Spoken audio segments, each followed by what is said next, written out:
Maybe I should sit on the lower one. Yeah, you should. Hold on. Look at that, man. Man, got this little pygmy ass thing. I just See how pulled it high up you quick. I didn't realize that. Yeah. Do you want to switch sides, or is that your good side? Or Yeah, I'm fucking good side. You ready to party, aren't you? No, I just don't have a good side. I don't know what the fuck is good side. I'm like, one that's like you didn't get punched in. What the fuck is that? All right. So ready? Let's do Here it. we go. What's going on, beautiful people, and welcome to the first ever edition of Comedian Conversations. Now, this is Aiden AD here, and I have my good friend, Mr. JR McCollom. Say what's up, JR. What's up, JR? Now, What's up, Pete? What's up? now JR's been in the comedy industry for around 20 It's over 20 years. Over 30 years? What the hell is that shit? Well, I don't know. You're, Okay, well, it's over 20 years. Stop yelling at me, man. You scared the shit out of me. I'm sorry. My wife's at Can home. you hear me now? That's fucked up. Okay. No, I've met JR when I was working as an entertainment host aboard Carnival Cruise Lines, and this is like my second time ever coming in contact with him. So his comedy gets funnier as he gets older. I don't know what that's all that's about. messed up. His parents are so proud of him right now. Look at it. Hey, Mom. Love you. Hey, I'm with JR McCollum. Have you ever heard of him? White's your freaking teeth. I like chiclets. No, these? Okay. They're natural. All I'm sorry. natural. Oh, okay. So, okay, my first question for you If is... they had slid out, I would have left. I would walk right out. First question for you, what does JR stand for? JR is a junior. My full name is William McCullum Jr. I'm Okay. named after my father. Woo, bump, bump, pops. Yeah, I'm named after my dad, a junior, and they used to call me Junior all the time. Bill Jr. And I'm like, ugh. And then one guy, because I worked in the barbershop with my dad. I used to cut hair. I cut hair for over 20 years. Wow. You know how to cut hair. Yeah, I can cut hair. Oh, where yeah. were you earlier today? Yeah. The afro's gone, by the way. That shit ain't happening. Yeah, got a fresh fade, Yeah, went to the Bahamas. Yeah. They doing good there, man. They doing good. $5. I don't cut anybody's hair. I cut my own. Oh, okay. Yeah, because okay. cause guys want to like, can you cut me? No, I can't. No. Too many options. Yeah, I don't know. Because especially if you put all that gook in your hair, the grease, and like, black guys put grease in their hair. Right. What was the original question? Wait a minute. What does JR stand for? Yeah, I'm a junior, and when I was working in the barbershop, one of the guys that works in the barbershop with my dad, he was a cool older guy, and he started calling me JR. He said, I don't like that junior crap. And I said, okay, JR, and it kind of stuck. It just took, so everybody started calling me JR. Okay, and then it rolled with your comedy name. Yeah, because everybody knew me as JR. I started comedy in Cleveland, Ohio. And on, I think, Drunken Dare. Drunken Dare. Yeah. A friend of mine, L.A. Hardy, we started at the same time. And he's still doing stand-up also. So we went to California, but now we live in Florida now. But he and I got up on stage. We were like a bachelor party. Yeah, we would smash, man. So he like in the comedy club was right next to the strip club. But in the afternoon, that's the ones that look like they've been stabbed and shit. The rough part. Yeah, because they got like cellular, they got like bullet wounds and shit. He said, look, come back later, but go next door. Because I have a comedy club and you can do the open mic night. If you win, you get $35. $35. Well, this was the 60s, right? So I'm pretty sure it's a lot of money then. Really? No. We didn't do heroin. It's just, this was like early 90s. Oh, early wow. 90s. Early 90s. I think it might have been 90, 91. And we had a limousine. We all went next door, and we were drinking still. We were like really smashed. I had no idea what I talked about. LA went up, and then I went up, and I won. Wow. People like had to clap, like, "Ooh, do you like the guy?" Yo, yeah, okay. Then the guy said, "You got to come back next week." I'm like, wow, for what? He said, because you got a chance to win again, and drinks were like, they had happy hour. Drinks were like 75 cents. Oh yeah. Wow. This is like a suburb. This is where Drew Curry started. Okay. And it's called Parma, Ohio. It's a club called It's Comedy. That's where I first started at. And I win, then LA win. Then I win, LA win. It's like a back and forth kind of Then thing. the guy said, oh, okay, the other guys are not getting a shot at it. I'm gonna bring you in as an MC. I'll pay you guys. So we started MCing, and that's how I was first paying gig, and then I worked at a club called Hilarities in Cleveland. That was the next step. That's when they started featuring me, and it skyrocketed from there, man. Wow. Did you write your own material before then, or was it just improv when you did the open mic? When I open mic, it was improv because I had no idea. I just talked about my family. Oh, okay. I mean, if they had heard it, they probably would have shot me. But you know, because you talk about family, anytime you talk about family, to this day they still don't like it. My kids have no choice because I mean, you didn't pay rent, so so you know, you shut up. You're a lease. Shut up. I'm using everything. You kidding me? Yeah. So I talked about family, but then I worked in a barbershop, which gave me a platform where because because my dad was hilarious, so I can bounce off the older guys. I used to hang around older guys, and I get my material from older guys. How they like dissect and break down the story. It was like amazing to me because they had punchlines within the storyline. And I said, that's how I learned how to tell stories. Because I don't do jokes, I just tell stories. And you gotta have punchlines in the storyline. So people they don't just sit there and they laugh. Yeah, I can relate. And I always want to do like relatable comedy. If you talk about relationships, kids, your job, these are things people can relate to. And they laugh more at that stuff, sex with your wife, sex with your girlfriend, whatever, just whatever you do, if you come across the people, they can look at you and oh man, I can laugh at that all day. I've done that. It makes them feel good. Cool. Well, we're going to get to know JR by figuring out his favorites. Hug me now. So I'm going to list a few things. I'm going to say a few things. And basically, JR, you tell me what is your favorite. Selma Hayek. Okay, that was okay. Selma Hayek. So your favorite Latino, I guess. Latino. Well, my wife's Latino, so she's my favorite. Yeah, she's my favorite. Oh, so you're down with the swirl or down with the brown? I guess. No. Does that still make sense for black people? No, she's caramel, but we'll say down with the male. Cafe leche. Cafe leche. Now, where is she from? She's from New York. New York. Yeah. Oh, Puerto Rico. Yeah, she's Puerto Rican. Puerto Rican descent. What they call it? New Yorican. New Yorican. Okay. Her family's from Puerto Rico. Her family's from Puerto Rico. And how long have you been married? Let's talk about the wife and kids very quickly. So, how long have you been married? Shoot, man. We've been married 10 years now. 10 years. Congrats. How many kids? Well, she had 4 and I had 2. So we got 6 kids. Blended family. Oh yeah, it's a mixture, but it works because the girls are beautiful, man. The sons, I had to tell them right off the bat, like, these are your sisters now. None of that. Sticky. No. Whoa. No, I'll punch you in your damn throat. I lost friends behind that shit. Like, your daughters are hot. I'm like, get out. Oh, wow. Yeah, because they like. I mean, because they're not really related, but still that's family. You gotta have some kind of boundaries. Of them, and then you're like, whoa, then I gotta stab you. No, okay, yeah. In that case, just don't show me the picture. All right, so favorites. Ready? First thing that comes to mind. What's your favorite color? Blue. Sports team. Cavs. Drink of choice. Jameson. Actor. Denzel. Musical artist. Earth, Wind, and Fire. Favorite place to travel? Puerto Rico. Puerto Rico. Now, your wife's from Puerto Rico. Now, what do you like about Puerto Rico? Puerto Rico's amazing, but you can't just go to Old San Juan. Because Old San Juan is like, really. No, you got to venture out. If you tour that whole island, it's amazing, man. It is amazing. I love it. The weather was nice. The water was beautiful. The food was awesome. It's like a lot of starch in it. Not many vegetables. They give you a salad that's like iceberg lettuce. What is it, like pasta and rice? No, don't do no pasta. No, they do mofongo. Mofongo, what is that? Oh, that's like the bananas, the fried bananas. And they smash that up. Oh my gosh, I've had that on pretty much every region of that island. Is it sweet or savory? It's, no, it's just salt. They have plantains that were a sweet one. They're sweet, they fry them up. That stuff's good, I love those. But there's a lot of sugar in it.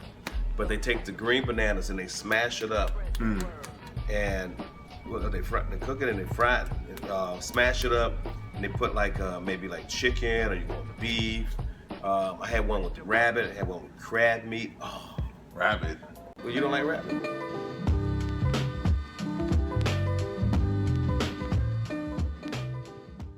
I forgot what I was talking about. Oh, we were talking about your friend. I'm sorry, guys. I ran out of space on my iPhone. I had some porn. bored. He's whacking off. I had some unnecessary. Sorry, mama. Unnecessary footage I had to delete. Unnecessary. Yeah. Is it unnecessary? Well, necessary/unnecessary footage, depending on the situation. I don't have a lover. It's so hard on here. That's your problem. You gotta stop playing so hard. Okay. Oh yeah, according to JR, I talk white, so Yeah. yeah. Really? Yeah, no, yeah. He put me on blast in the middle of the show. I walked in and basically was like, hey, karaoke down. I was like, I canceled it for you because the music was too loud because the karaoke lounge is right next to the comedy lounge. And so he's like, oh yeah, I did it for you. That's how you sound. You're like, I did it for you. I turned that karaoke off for you. And then the whole comedy club went crazy, just laughing, and I felt hurt. I felt hurt. That makes them like you. Because I didn't say anything that was wrong because you sounded like that. You the closest I'm gonna get to Wayne Brady. Don't be like that, Twan. Come on. All right. Okay. So we're gonna do a quick round of this or that. So I'm gonna give you two options, and the first thing that comes to mind, you're gonna have to choose. Okay? It's gonna be either or. If I'm gonna say blue or yellow, you say. Why you gonna be going fast, man? Blue or yellow? Then I say red. Okay, well that's your preference. No, I just said I don't know because you confuse the shit out of me. Right? You're like, don't say blue or yellow. I'm like, well, okay. Purple. Which either or, like choose this. So I'm gonna choose whatever. Okay. Choose one. Okay. Oh, I'm sorry. Choose one. Yeah, thank you. Speaking comedic terms. Yes, most stories have a beginning, middle, and an end. You just do it right in the middle. Let's do it. Yeah, go in the middle. It can go left or right. Yeah, Okay. It's your show. You did good, Mom. Come on. All right, chicken or beef? Chicken. Peacock or possum? Peacock, baby. All right, as far as grits, salt or sugar? Neither. Butter. Butter. I don't put anything in it. Just butter. Oh, but if you got some bacon, ooh. Bacon, grits? Crumple that bacon up in there. Ooh. Honey hush. Have you been to Savannah? Yes. Okay, there's this place on the river. I forgot what it's called. Shrimp and grits. Yeah, shrimp and grits. Oh man. That's amazing. Yeah. Oh.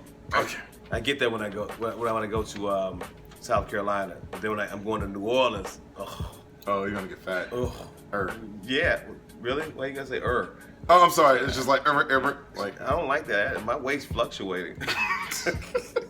All right. Prince or Michael Jackson? Prince, baby. Prince. That's what I'm talking about. Prince, man. Yeah. I do that to my wife. She's like, what? Call across the Put the tongue out. Yeah, I'm like, Prince don't put his tongue out. Yes, he does. So he like, In the smoke in the background? Oh, yeah. No, that's because I farted. She's like, oh, you so nasty. I'm coming. When doves cry. Like gas in it. Oh, man, shit. It's like, oh, man. All right, Janet or Beyonce? Janet. Okay, all right, you're old school. I'm old school. Janet, I saw her like turn into a Black Panther. I'm like, damn. I still do the cat. Yeah, she's rich now. Married that. She married a rich guy. Yeah. Now she's having a baby, her first child. Shut up, she is? Yeah, you don't know she's pregnant? I didn't know she was pregnant. She's pregnant, man. But that's why she canceled her tour for like the 5th time. Oh, but they don't realize. See, it's funny. They get all that work done on their face. And baby gonna come out looking like the way that you look like when they were in Gary, Indiana. That big ass nose. Cause you can't have that big ass nose and them black lungs. That's all that's why they sleep like this. Like what? Like yeah, cause you got the black lung. You cut your nose off. See, our nose is supposed to be your lung, and the lungs take that air. But when you got the little, it's like whistles, man. That whole family though, I don't get how they talk so. Because if I'm rich, I'll be like. What? What? Raining dollars. All right. Losing your voice before you go on stage or having bad gas on stage? Losing my voice. Because I farted on stage before. If the crowd, excessively. If the crowd is not laughing and I get pissed off, I'm a fart. But it's so funny that it makes me laugh because I look at the expression in the front row like, what the fuck? People just look around. I'm like, and I'm like, ooh. You don't know where it came from. Mystery gas. All right, Las Vegas prostitute or Mexican prostitute? I love my No, wife. don't answer that. Don't answer that. Don't answer that. I was just throwing that in there to see what he was saying. Who do you look up to in comedy for inspiration, or who gives you that motivation to keep doing comedy? Well, there's one person who's not in comedy that gave me inspiration. It's my father. Oh, My father's like one of the funniest guys. I mean, working with my dad, it gave me a whole lot from working with him, because my dad, when he tells stories, hilarious, and his friends. But as far as like in the industry, Richard Pryor. Richard Pryor. I mean, he's not the only one. Richard Pryor, George Carlin, but Richard was probably at the top of it. And I saw Richard when we were 15 years old. And my friend, he was 16, and he had a car. We drove down to Louisville, Kentucky, and he was like in a little dive down there, and we had to act like we were men. So I had like a little bit of hair here, so I took some. At 15? Yeah, my dad had this like in his barbershop. He had this like black mustache wag. I took out of there. So you put it on there.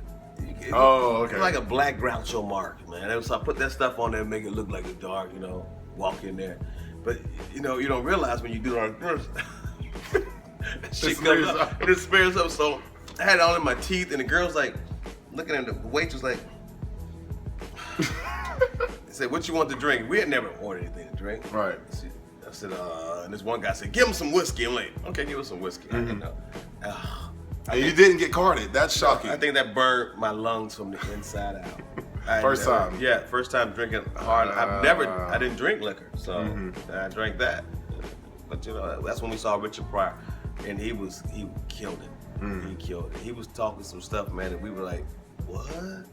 It was hilarious, because we heard one of his albums. My dad had the album, so put the outlets back in. We don't know about that. The vinyl. Yeah. Oh, shut up. Yeah, I know about it. Vinyl, 8-tracks, cassette tapes, VHS. I know all about that. Man, come on. Well, he put those away in a certain section, and I found them, and I played them for my friends. He kept it was them like away Richard from Pryor, you? Red Fox, he had some Moms, Mabley, so we would play that stuff. Like,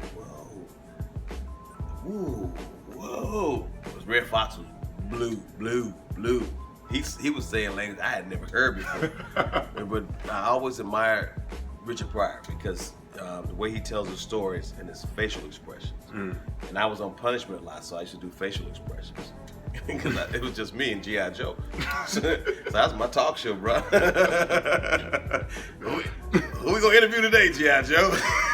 Let's interview Ken.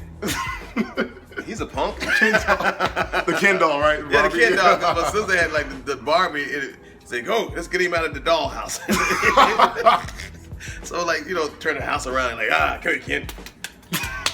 And had Ken all bent up, and just do my show there, man. That's all I had. I was on punishment, man. I was a mischievous child. Now, what advice would you give any aspiring comedian that wants to get in the game? Be humble. Be humble.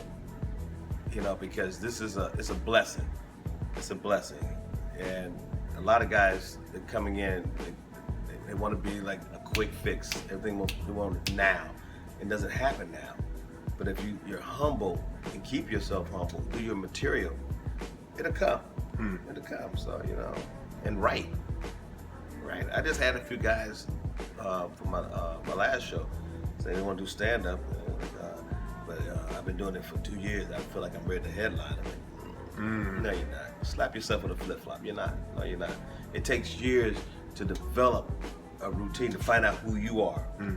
Not just as a person, but as like somebody on that stage, a comedian. Because it takes a minute, man. You're going to keep like reinventing until you find your niche. Find out what fits you. But I always tell them, be humble. Because, you're blessed. It's a blessing to make people feel good and make them laugh. It ain't easy, man, because you don't have no band. When any comedian steps on that stage, and I have much respect for anybody that steps on that stage because you're raw, you're butt-ass naked. In front of all these people who don't know who the hell you are, and they want you to make them laugh. And you telling them your story, your side of events, or whatever, you gotta make them laugh. I love that shit, man. There's no other feeling in the world That keeps me humble because I don't let it get to my head, because I feel like if I stay humble and appreciate my blessings, it's gonna come, man. Every time I hit the stage, I'm just, I get butterflies, and that keeps me grounded. Like, every time, no matter where I'm doing stand-up, butterflies. And then when I hit that mic, everything opens up. Next question, sir. Well, JR McCollom, ladies and gentlemen. Now, how can we keep in touch with you? Do you have a Twitter, any social media? I have Facebook, JR Comedy Inc. And then my website is jrmccullum.com. Okay. And I post, where I'm doing stand-up, which is like a lot of ships I'm doing now. So you can find me on the ship if you want to come on out, or you can check me out on Facebook. And I do have some of my shows on my website too. So check me out. All right, there you have it. Now, any questions for me before you wrap up?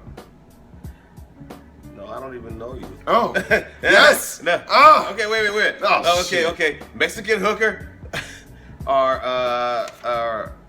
let me see. Let me get Mexican hooker or Asian midget. Asian midget? Yeah. I'm sorry, little person.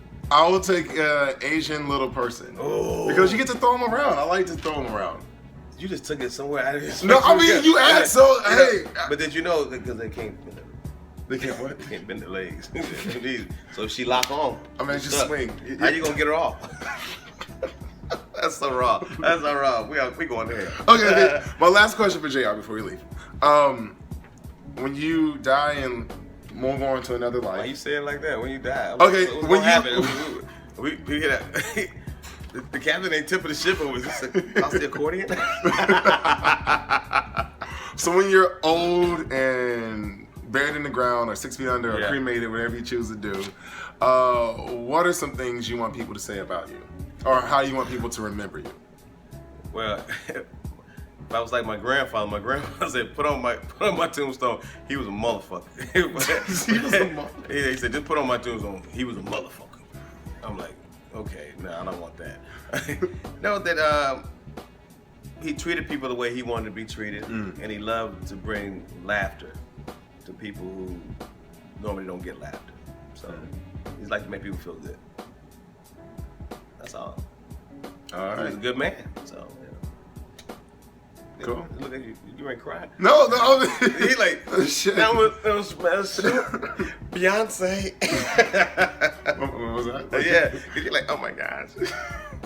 Well, thank you so much for doing this for me, sir. I really appreciate it. The first If you ever weren't cool, comedian I wouldn't do it. conversation. But you're a cool guy, so. Once again, ladies and gentlemen, JR McCollom, check him out, check his social media and his websites. This is Aiden saying until we meet again, safe travels. JR. Peace. Peace. All right. This is a microphone check. Microphone check. 1 2 1 2. Microphone check. Boom boom boom boom boom boom. Okay. I remember when I was a kid and my mama used to wake me up. Put the tongue in my mouth. Ooh. Said no, mama, no. That's fucked up. All right. So 1 through 4. Yeah. Okay. Okay. We're doing what's your favorite? That's a quick round. So if I just say what's your favorite sports team? Boom. What's your favorite? Put an X on. Okay. That you want to put an exit. Cool. No Las Vegas prostitute or Mexican prostitute. That was a joke. That was a joke. Okay, no, I'm gonna say that, but I'm just gonna whatever your reaction is. A prostitute. I'm like, shit, right? It's like dating.